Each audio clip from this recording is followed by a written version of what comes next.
Hello, fellow risk takers, and welcome to my worst investment ever. Stories of loss to keep you winning.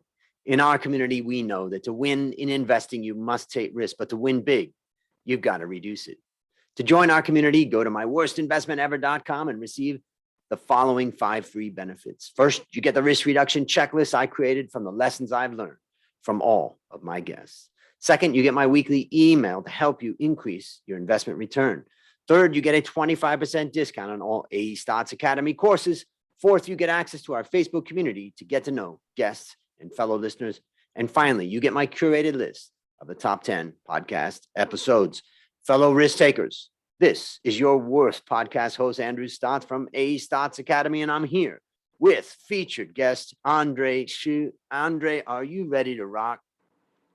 Go for it, Andrew. Let's do it.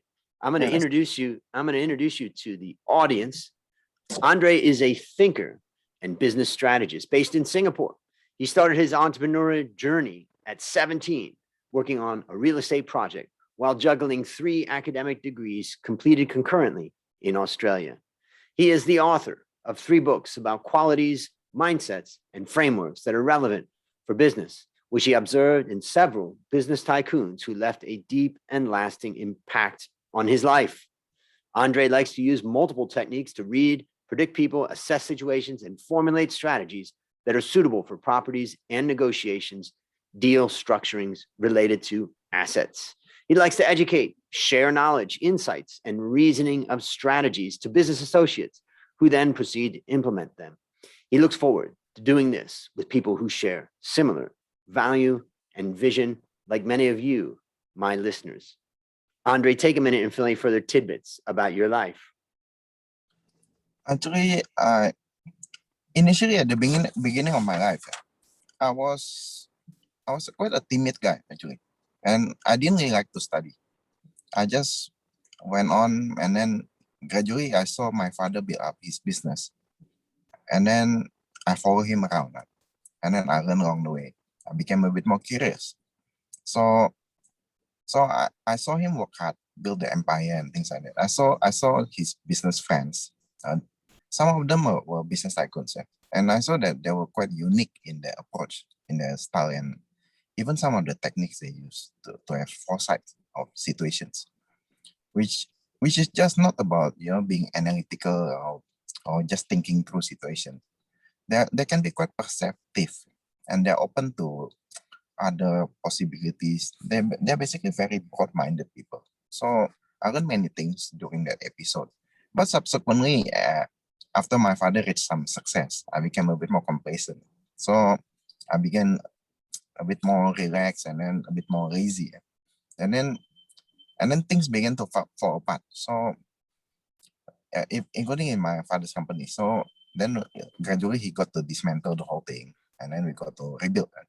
So then I began to study hard, which is why, as you mentioned, I did study 3 academic degrees concurrently. So I went into high speed.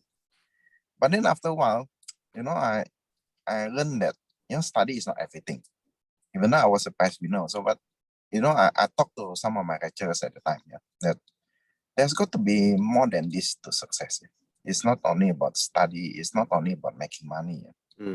So as I and my family rebuilt things, then I begin to learn about many other things, like what you mentioned are the tools, strategies, and stuff to read situation, to read people, to read characters, which I learned not through the success only, but interestingly, as you pointed out in our previous correspondence, that it learned from mistakes actually. Some of them were quite painful, not just I say my father's one, but even my own.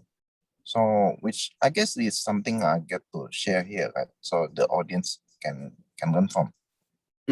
Oh, great. And one question I have for you is, like, what do you do in your free time?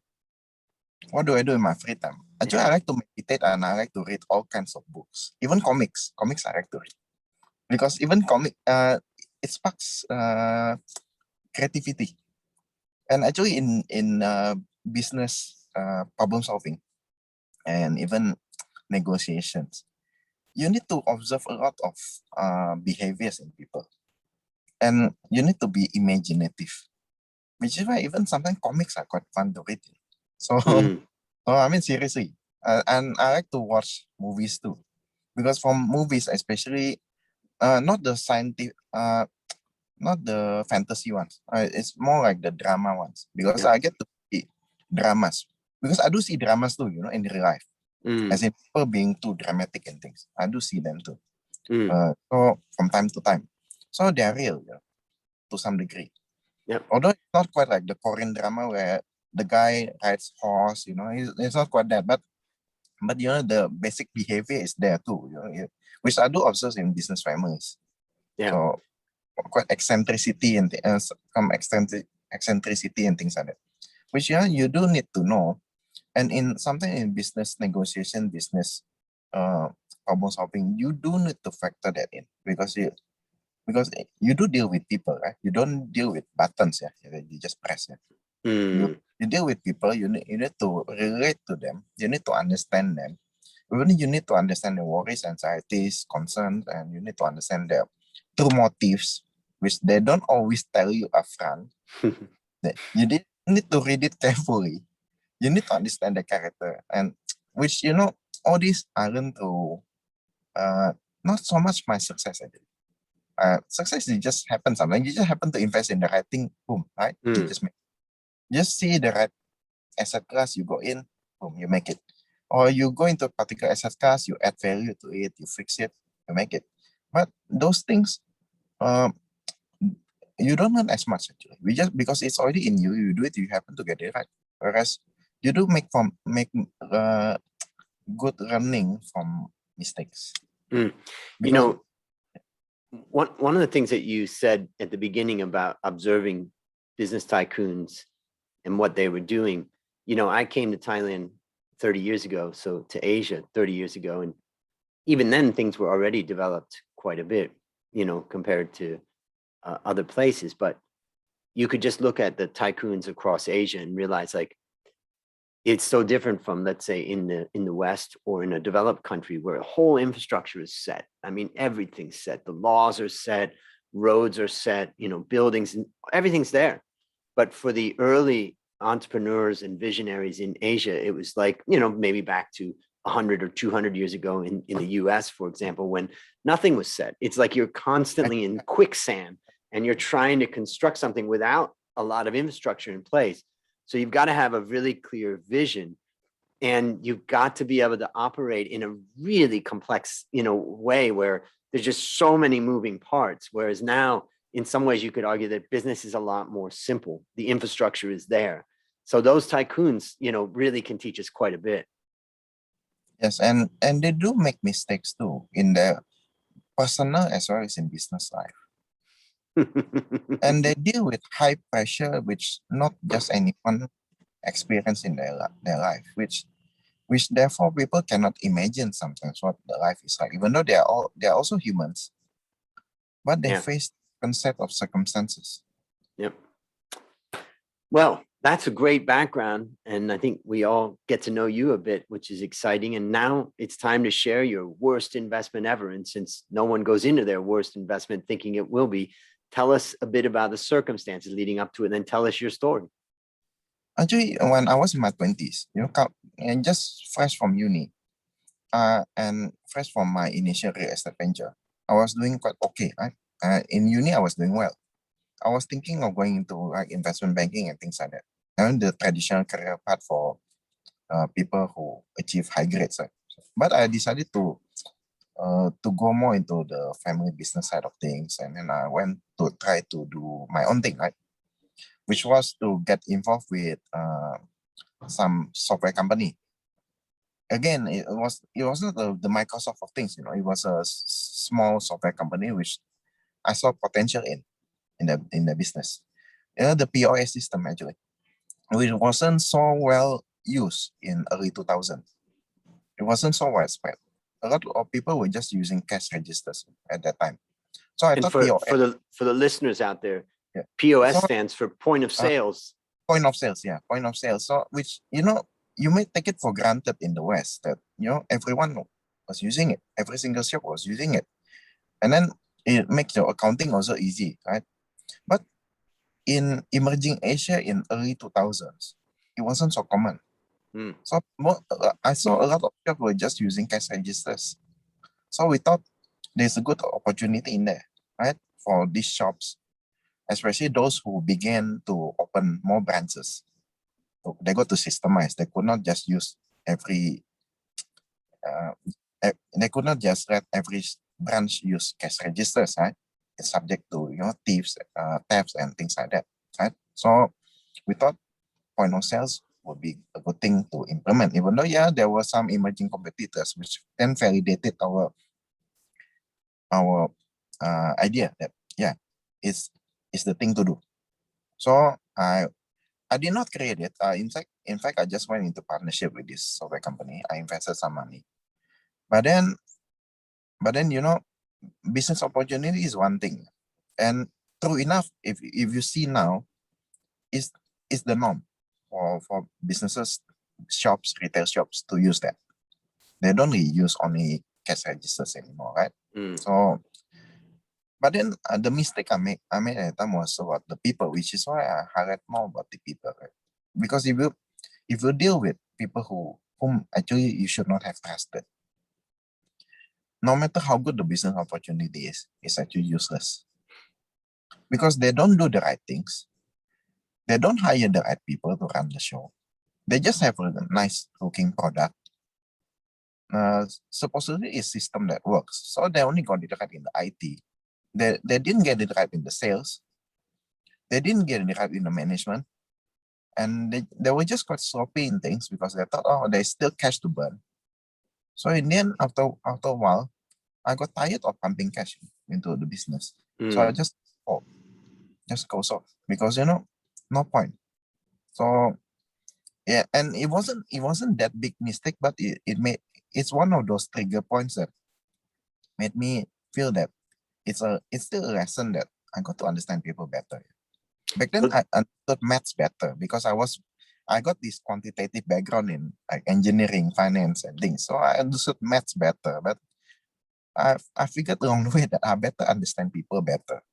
So maybe you can explain what you learned from this experience, and I know that's shaped a lot of who you are today. So I learned in respect, when I was doing that business, some of my family seniors also got to see these people, and then they told me, if you observe their body language, if you observe the way they talk, if you observe just the way they conduct things, actually you should not even have trusted them. Don't even look at the business. So you should not even have had to look at the business at all. So sometimes you need to observe who they are, what they are like. So that intrigued me a bit because, I thought, the numbers seem right. Someone should have worked right. So back then it was me in my 20s at the time. So, but internally it was a total loss, which, as a percentage of the whole investment that we had, which was until today is still mostly in real estate property related in terms of our personal and family holdings. But it wasn't that big. But it's one of those painful things, that it was a blunder, but quite frankly, I should not even have trusted these people. So maybe I'll just share some of my takeaway from that. I think, one of the things is I like to say that when you're investing in a startup, you need to look for a few things. The first thing is trust. If you don't have trust, don't waste your time. Like you said, even if it's a good idea, it's going to blow up. The second thing is the idea. So if you have trust and you go to the next step, which is the idea, if it's a good idea, go for it. But if it's not a good idea, don't do it, even if you trust them. So if you have trust and you have a good idea, the next question is execution. Can these people actually execute the idea? It's very different, skill set to execute something than it is to come up with the idea. So if you trust them, you like their idea, and you think they can execute, the last part is money, capital. And what I always say is make sure you're not the only provider of capital.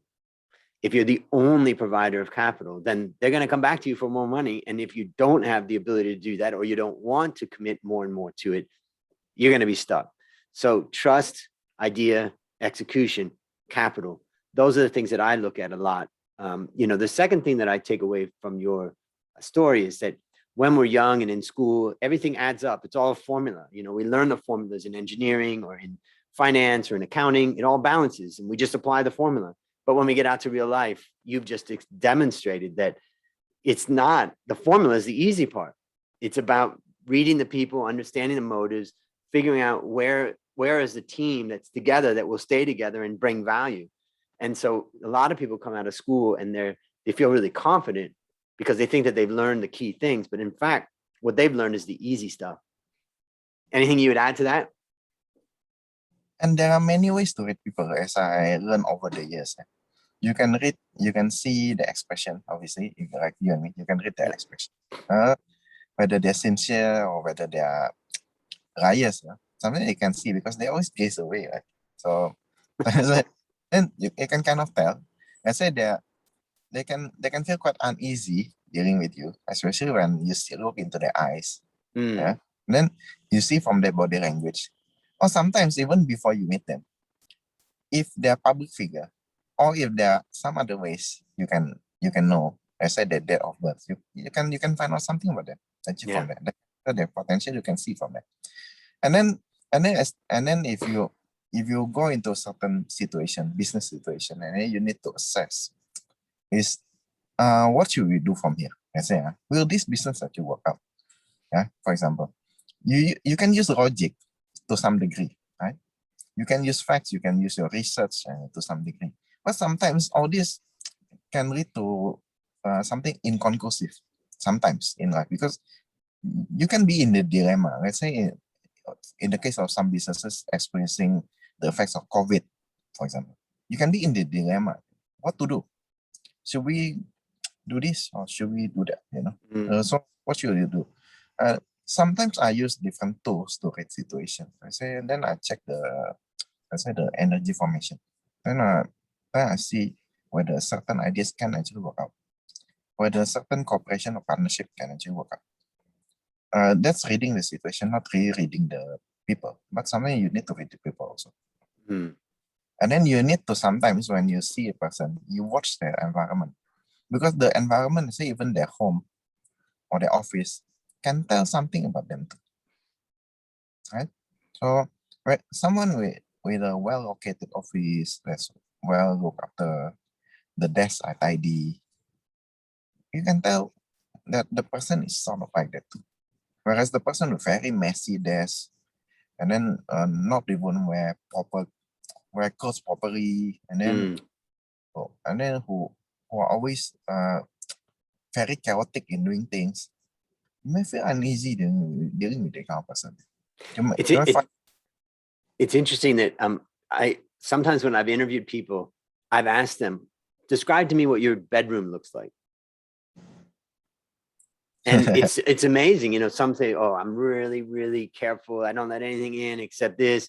I don't have much in my bedroom. Or another person says, it's a mess. I got stuff everywhere. And it's just funny that you start to get some of their character by them describing what their bedroom looks like.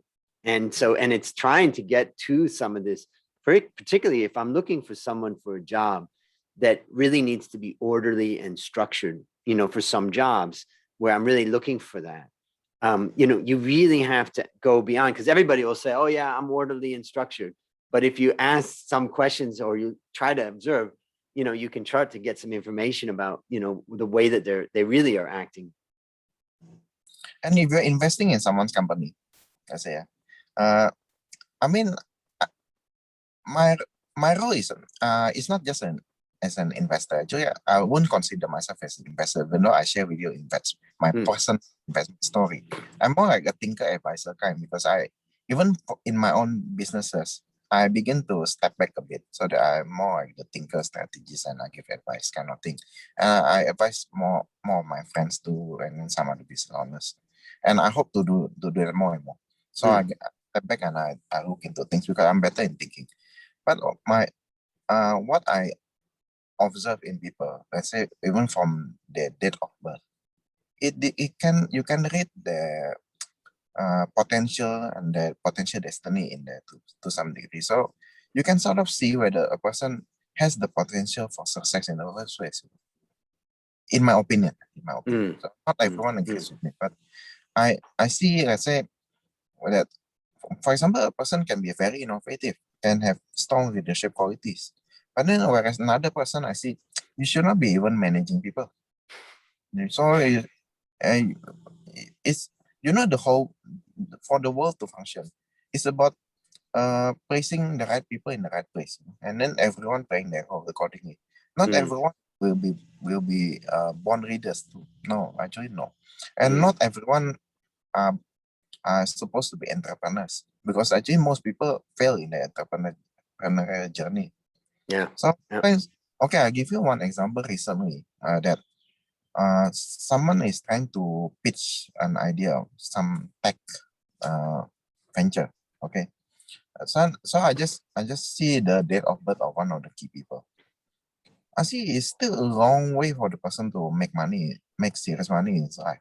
So just judging from there, I wouldn't even touch it. That's the first indicator. Second indicator, I see his conduct very sloppy. So just looking at this, no, I may or may not be right, but then when I see that the decision will be not even to invest and not even to introduce anyone to invest in the company, because I see unlikely to make money. Yeah. Because, if the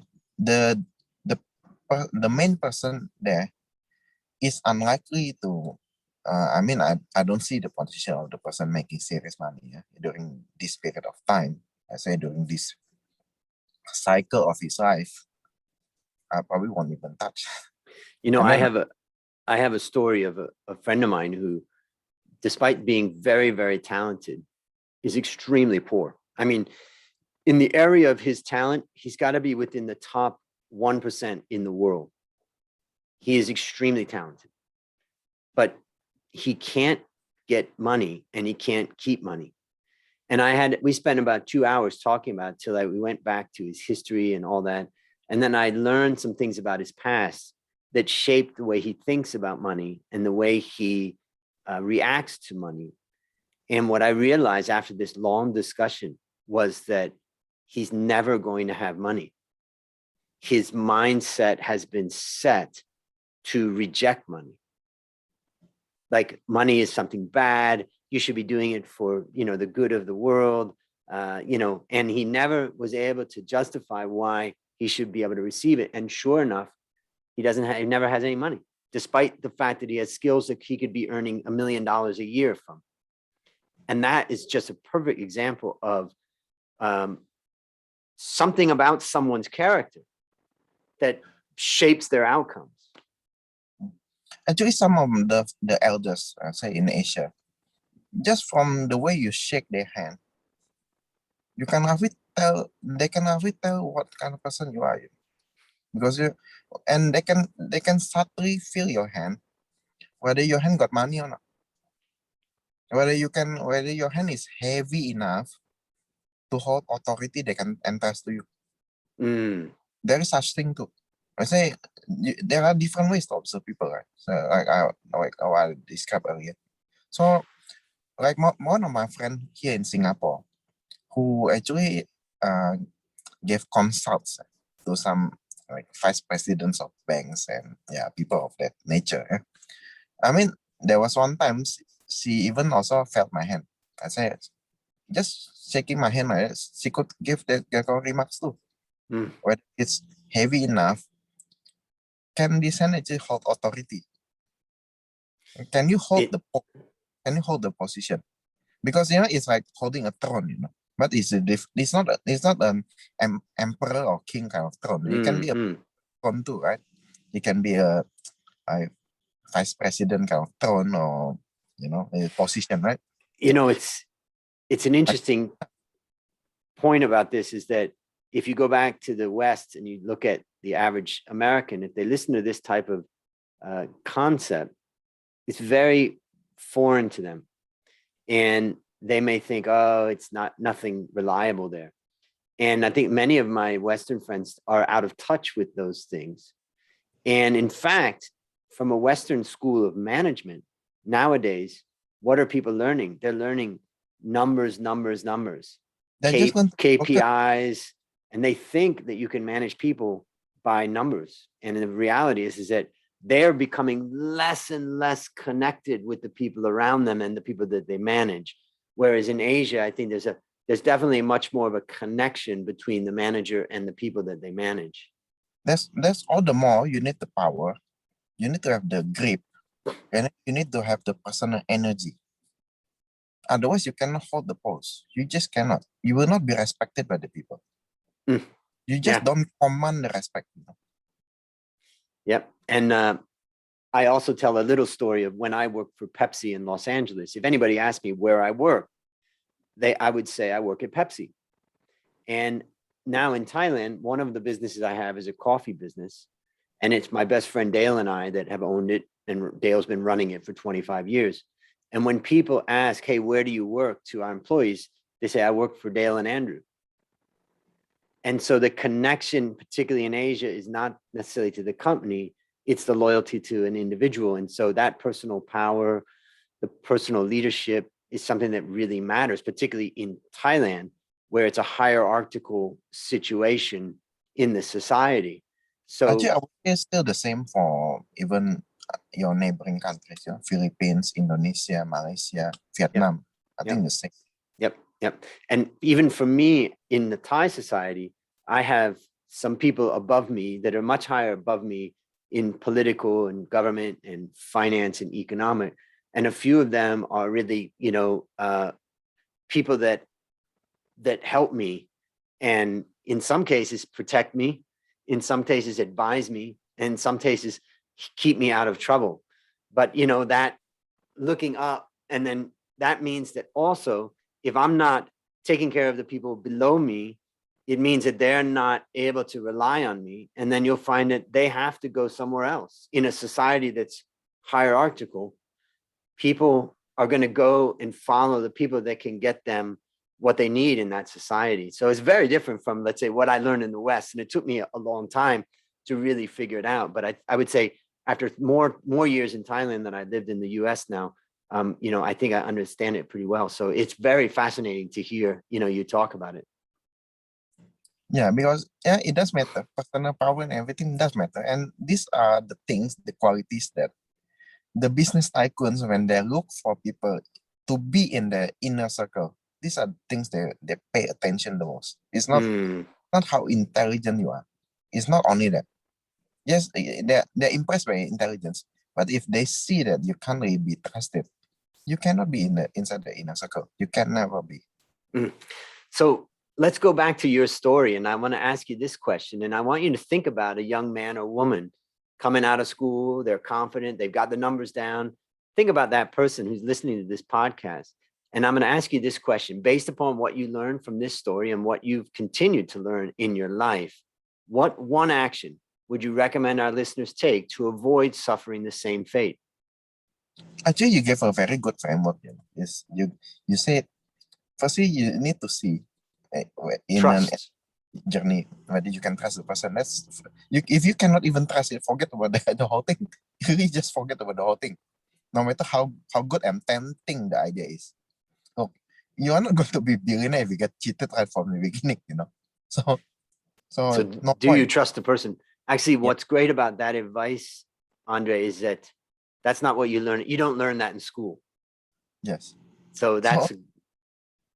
I mean, seriously, you don't look into the ideas first. You see the kind of people you work with first.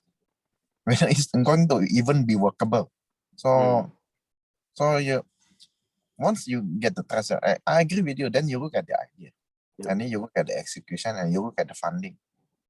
Whether the funding can last you, because some of the so-called entrepreneurial ventures, it takes time to prove, So, for example, internet ideas, internet-based ideas in emerging Asia in the early 2000s, it required a lot of patience, because internet wasn't really the thing in emerging Asia in the early 2000s.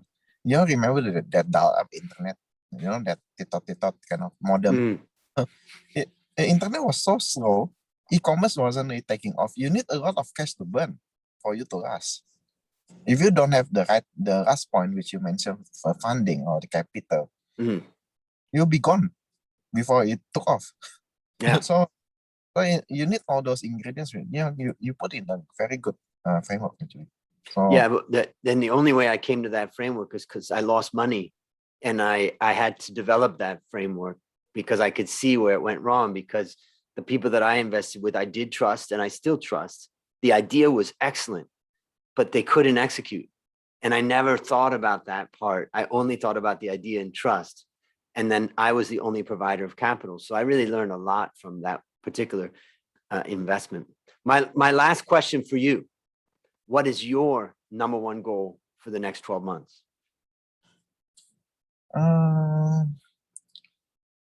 Actually, I operate at two levels. One level, I manage my family's investment. At the second level, as you probably begin to know, and you know more and more, is that I try to express more about what I can do, like more of the strategic thinking, advisory kind of thing. And I hope to do this actually for more businesses, which is why I'm even stepping back from my own businesses. Not stepping out completely, but stepping back so that the other partners can run them. And I can do it. I can contribute to more people because I think I can do more strategic thinking for more people, more organization, which I think when I check into my own destiny, I think that's what I should be doing. So there are two things. So two things I operate in. So within 12 months, that one is a bit difficult question to answer because normally people overestimate what they can do within 12 months, but they underestimate what they could do in 3 to 5 years. So if we remove the time limitation, I think the two things I hope to do will be actually my own investments. I hope to simplify so that I can free up the space in my mind to do more of the strategic thinking kind of thing, which is something I like to do. I like to observe people, I like to read situation, I like to solve problems, I like to come up with new ideas, I like to come up with new solutions for hopefully for more businesses, which I don't know when I get to meet the right ones to actually really work with for the very long term. Preferably the bigger organization. I think that's why I'm supposed to be in. So to fulfill my own destiny. So life itself is about fulfillment, right? It's not so much about achievement, right? It's about fulfillment, right? So and it's more than just happiness, right? Happiness is a vague concept. You can be happy for just a moment, afterwards you feel nothing. But when you feel fulfilled, it's something more self-sustaining. And I think I should be doing more of contributing my thinking, contributing my thoughts, which is what I do in LinkedIn. So as you notice, sometimes I share my ideas. Maybe I should do it for more organizations, the ones that they're suitable to work with. That probably understand the kind of concept I just shared with you in this podcast, like, like the personal power things, reading situations. How can you just read situation like that? Well, military advisors in ancient times used to do that. But then in business, why these days, not everyone do that, actually. Some people they tend to just use numbers. Whereas you need to read situations in a more holistic sense. So So that's go ahead. Sorry. So my goals will be to do more of this, to guide more people in the more like the business context. And I think these ideas work better actually for bigger organizations because they do need to strategize a bit like in a war or battle kind of thing because they do have big stakes at play. So they need to strategize in a very tactical, long-term strategy kind of thing. Something tactical short-term, but something long-term. You need to balance it. And for the listeners out there, you can follow Andre on LinkedIn. That's where I first came across him and followed some of his writing. And I've appreciated it there. So I'll have all the links in the show notes and get in touch with him. And listeners, there you have it. Another story of loss to keep you winning. My number one goal for the next 12 months is to help you, my listeners, to reduce risk and increase return in your life. To achieve this, I've created our community at myworstinvestmentever.com, and I look forward to seeing you there. As we conclude, Andre, I want to thank you again for coming on the show.